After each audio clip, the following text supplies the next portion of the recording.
Hola, los hidróxidos son un tipo de compuestos ternarios, es decir, están formados por tres átomos, van a estar formados por un metal, por oxígeno y por hidrógeno.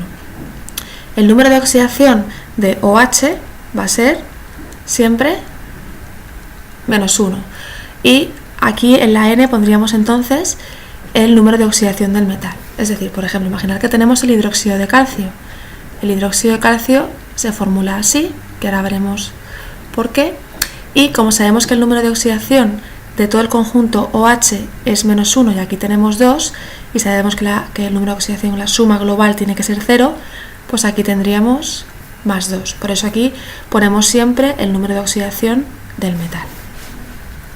Con la nueva nomenclatura de la IUPAC tenemos tres maneras distintas de formular: la de los prefijos multiplicadores, números de oxidación y carga iónica. Bien, vamos a ver cómo se formularían, por tanto, el que ya hemos nombrado previamente, el hidróxido de calcio, que sabemos que tiene la siguiente fórmula. Vale.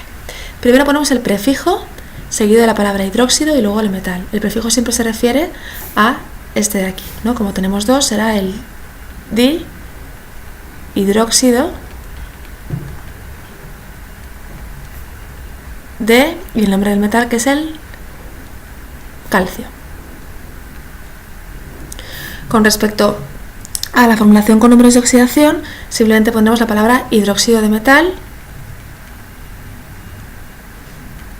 que en este caso el metal es el calcio, hidróxido de calcio, y si el calcio tuviera distintos números de oxidación, entre paréntesis seguido pondría el número de oxidación del calcio +2, pero como sabemos que el calcio está en el segundo grupo y ahí solo el número de oxidación es +2, no se pone nada. Por lo tanto, el de la carga iónica, como hemos visto en otros vídeos para otros tipos de compuestos, sería el mismo nombre, porque no hay que identificarlo, no hay que identificar el número de oxidación.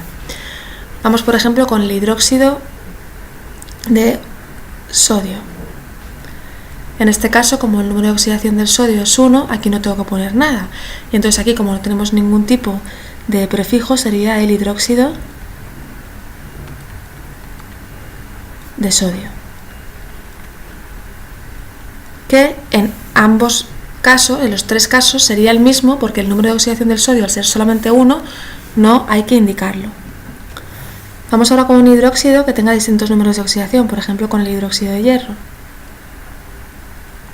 que en este caso es el hidróxido de hierro 2. Vamos a ver. Aquí el número de oxidación, como vemos, es siempre el subíndice de aquí del hierro. Y en la de multiplicadores diríamos que es el dihidróxido de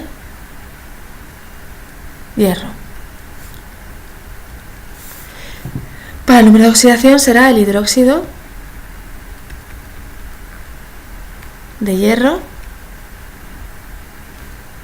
y entre paréntesis seguido 2. Y por último aquí tendríamos el hidróxido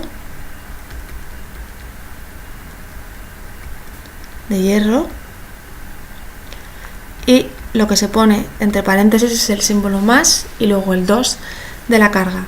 En el caso que quisiéramos formular el hidróxido de hierro 3, pues sería muy parecido. Aquí tendríamos el trihidróxido de hierro